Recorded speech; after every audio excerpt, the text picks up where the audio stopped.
El debate sobre el futuro de los esquemas laborales flexibles sigue abierto. Mientras algunas grandes empresas como Amazon, Tesla, Goldman Sachs y el propio gobierno de los Estados Unidos han endurecido sus políticas de regreso a la oficina, los datos muestran una realidad distinta. Según Stanford, el porcentaje de empleados que trabajan desde casa en Estados Unidos se mantiene estable entre el 26 y el 30%, muy por encima de los niveles previo a la pandemia de aquel lejano 2019. Este fenómeno se explica en parte por el sesgo de disponibilidad, es decir, las noticias sobre restricciones al home office generan más atención, mientras que las empresas que mantienen esquemas híbridos o flexibles pasan desapercibidas. Pero más allá de la productividad, la flexibilidad laboral ha demostrado ser un factor clave en el bienestar de los empleados. Un estudio de JAMA Network Open, una revista especializada, señala que los trabajadores con mayor autonomía en su horario tienen menores niveles de ansiedad, depresión y desesperanza. No olvidemos aquello que dijo Gallup el año pasado. 44% de los empleados experimenta estrés significativo en su empleo. Y una de las principales razones por las que más de la mitad busca activamente otro trabajo.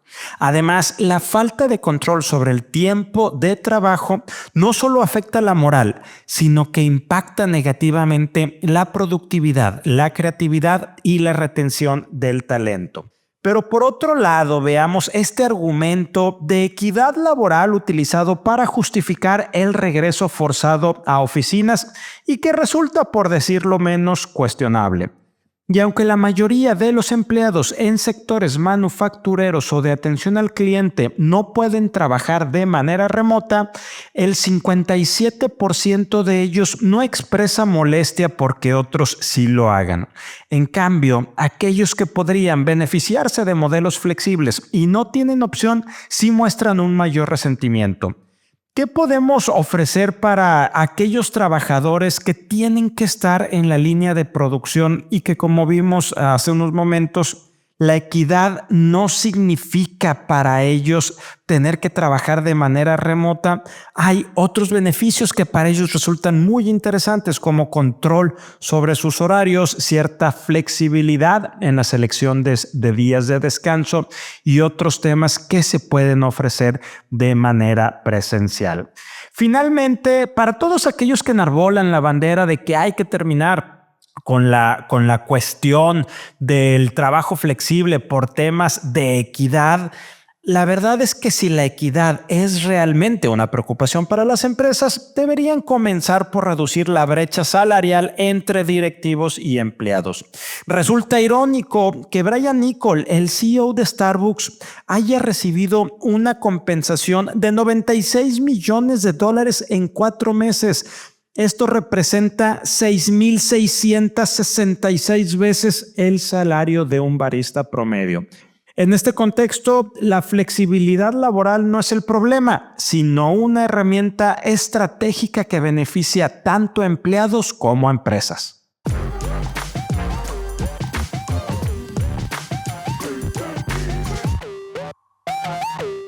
Think Talent presenta People Trends the Human Leader con Rogelio Segovia. Te damos la bienvenida a este espacio en el cual analizaremos los aspectos más relevantes del mundo empresarial, del talento y las tendencias del mercado, así como el impacto que tienen en el presente y futuro de las personas. Gracias por acompañarnos. Bienvenidos a People Trends, un espacio que explora los aspectos más relevantes del talento y del trabajo. Hoy es martes 18 de febrero. Este es nuestro episodio número 72 y yo soy Rogelio Segovia.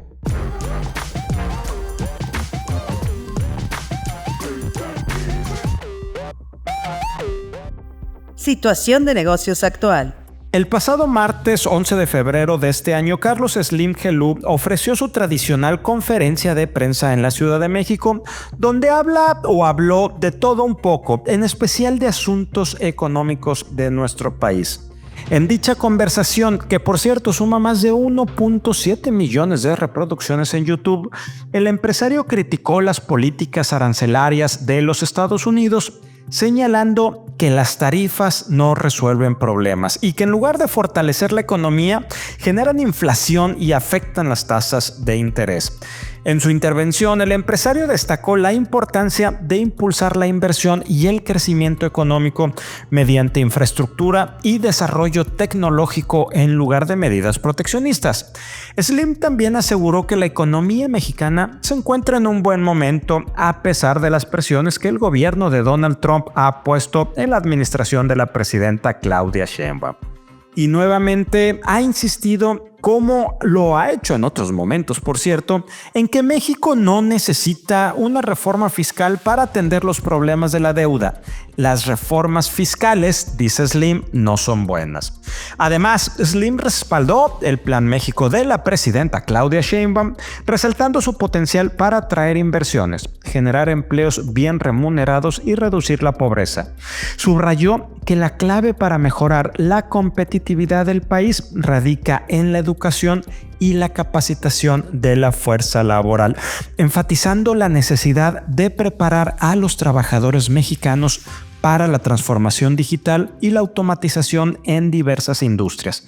También destacó el papel de la estabilidad macroeconómica como un factor clave para garantizar crecimiento sostenido y oportunidades laborales de calidad. Estos son los principales temas que abordó el señor Carlos Slim Helú. Economía.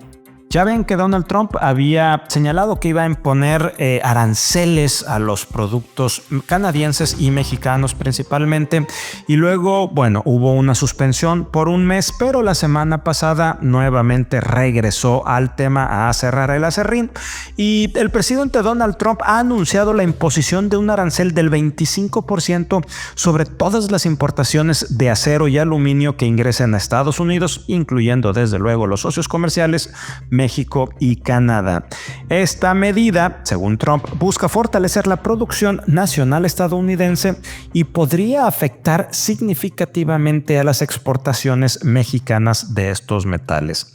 Más de $500,000 millones en exportaciones mexicanas hacia Estados Unidos están en riesgo, lo que podría afectar gravemente sectores clave como la automotriz y el siderúrgico. Y ante todo esto, Nissan ha advertido sobre la posibilidad de abandonar a México si se concretan los aranceles propuestos por Trump. La empresa japonesa Nissan exporta aproximadamente 320,000 vehículos desde México a los Estados Unidos anualmente, y la imposición de aranceles podría afectar gravemente sus operaciones en el país. Hay desaceleración del empleo en Estados Unidos. Te cuento que en enero de 2025 los empleadores estadounidenses agregaron solamente 143,000 nuevos empleos, y esto está por debajo de las expectativas de 170,000 que esperaban analistas y expertos. Sin embargo, la tasa de desempleo cayó al 4%, indicando un mercado laboral sólido, pero con signos de desaceleración. Talento. Los profesionales de recursos humanos enfrentamos desafíos sin precedentes en el entorno laboral actual. Alexander Kris, director senior de la práctica de recursos humanos en la consultora Gartner, destaca que la turbulencia económica a nivel mundial ha generado una desaceleración en las contrataciones y un aumento en los despidos, incrementando el estrés y el agotamiento en el sector. Además, iniciativas de diversidad previamente promovidas por recursos humanos están siendo reconsideradas o eliminadas, algo que ya hemos comentado en este espacio y tiene que ver con estas presiones políticas de la nueva administración del señor Donald Trump.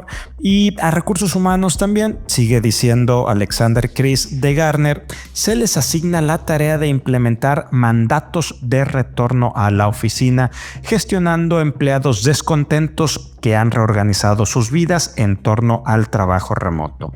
La percepción de recursos humanos como una función burocrática por parte de los líderes del negocio persiste y los sitúa entre los directivos, que los ven como gestores de trámites y empleados de los cuales desconfían de su imparcialidad. Todo esto lo señala Gartner. Esta dualidad se evidencia en casos como el de Uber en 2017, donde fallas en la gestión de recursos humanos contribuyeron a la salida del entonces CEO Travis Kalanick. Peter Capelli, profesor de gestión de Wharton, señala que con frecuencia recursos humanos se convierte en el saco de boxeo de la organización, lidiando con decisiones impuestas desde la alta dirección, como despidos solicitados para satisfacer a inversionistas. En México todo esto no es muy distinto. Ya hemos visto también recientemente reorganización de departamentos de recursos humanos.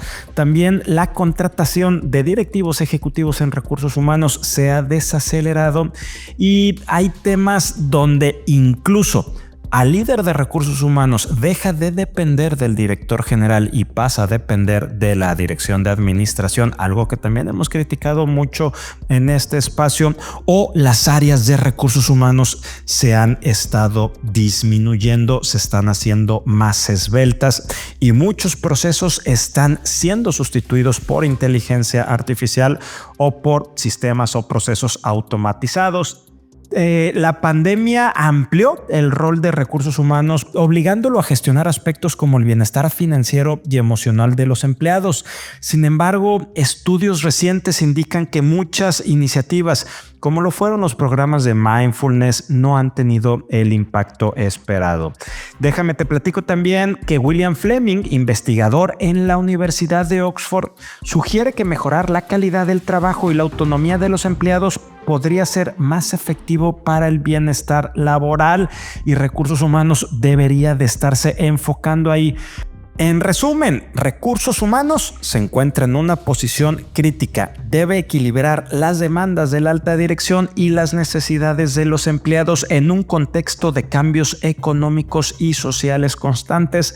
El problema es que la confianza por parte de la alta dirección no existe para recursos humanos y lo hemos visto desde aquella publicación que también he mencionado en muchas ocasiones de la revista Harvard Business Review, que decía que había que implosionar al departamento de recursos humanos porque no estaba aportando nada nuevo. Y recientemente Gartner, hace un par de años, que el 86% de los directores generales decía que esta área de recursos humanos no está preparada para liderar el cambio y para llevar a la organización al siguiente nivel.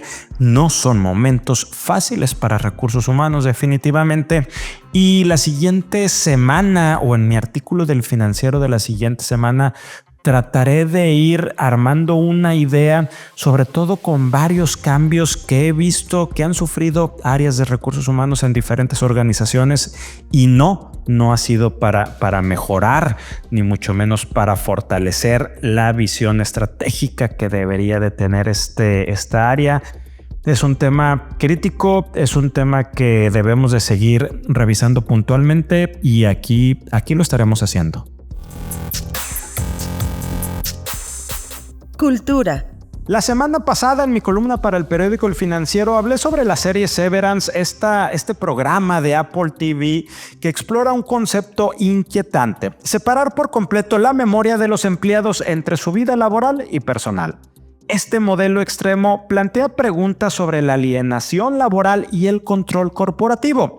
Hoy, aquí en People Trends, Isca González, consultora internacional de talento, retoma este tema desde una perspectiva práctica. Pero déjame platicarte antes de pasar con Isca, que históricamente la idea de dividir el trabajo y la vida personal ha estado presente desde hace mucho tiempo, incluso desde el siglo XIX, cuando la industrialización separó el hogar del empleo, hasta las metáforas esas que hemos creado del árbol mágico, donde se supone que los empleados deben dejar sus problemas personales antes de entrar a la oficina.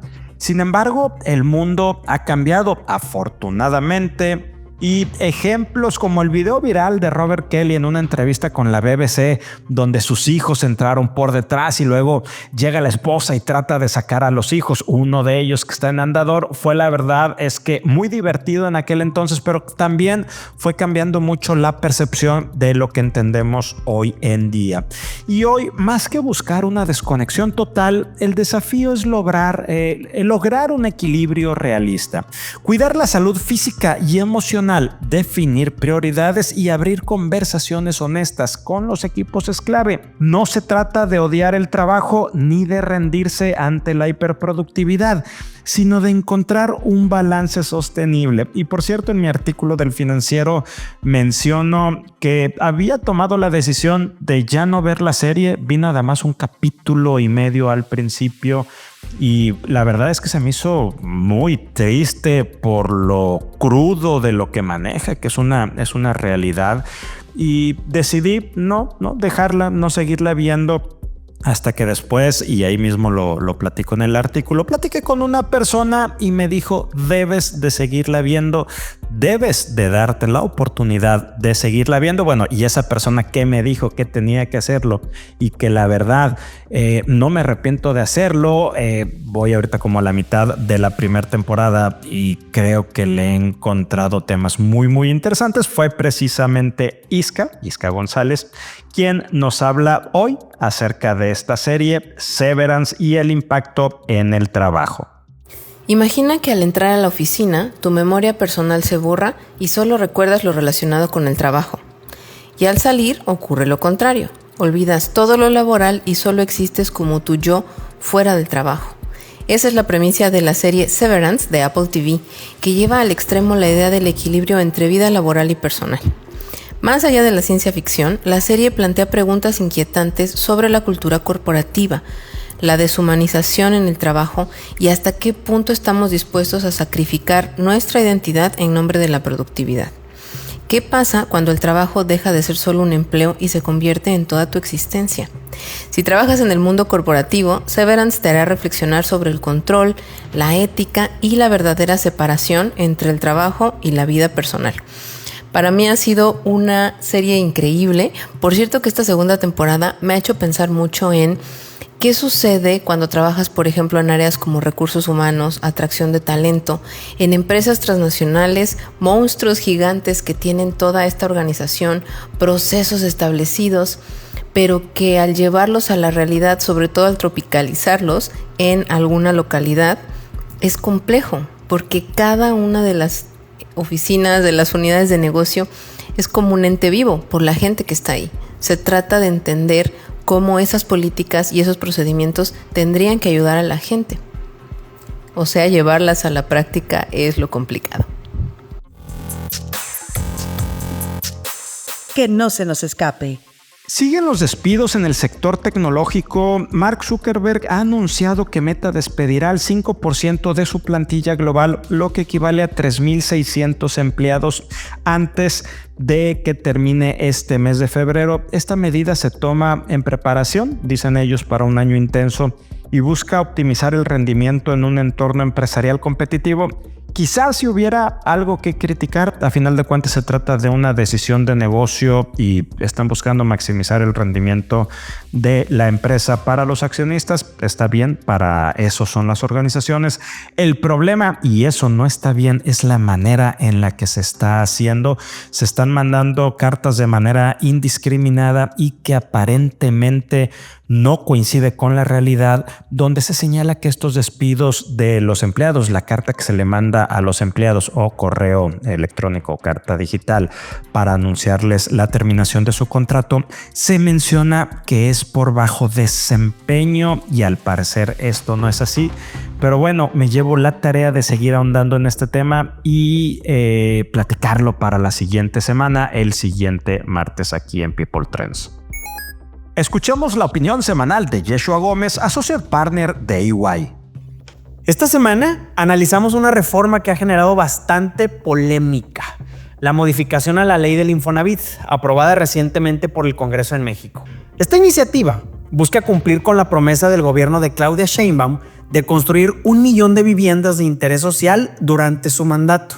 El Congreso dio a luz verde a una serie de cambios en la legislación del Infonavit, entre los que podemos destacar las siguientes. Primero, la creación de una empresa constructora filial bajo el control del Infonavit encargada de gestionar los 2.4 billones de pesos de las subcuentas de los trabajadores para financiar el programa de vivienda social.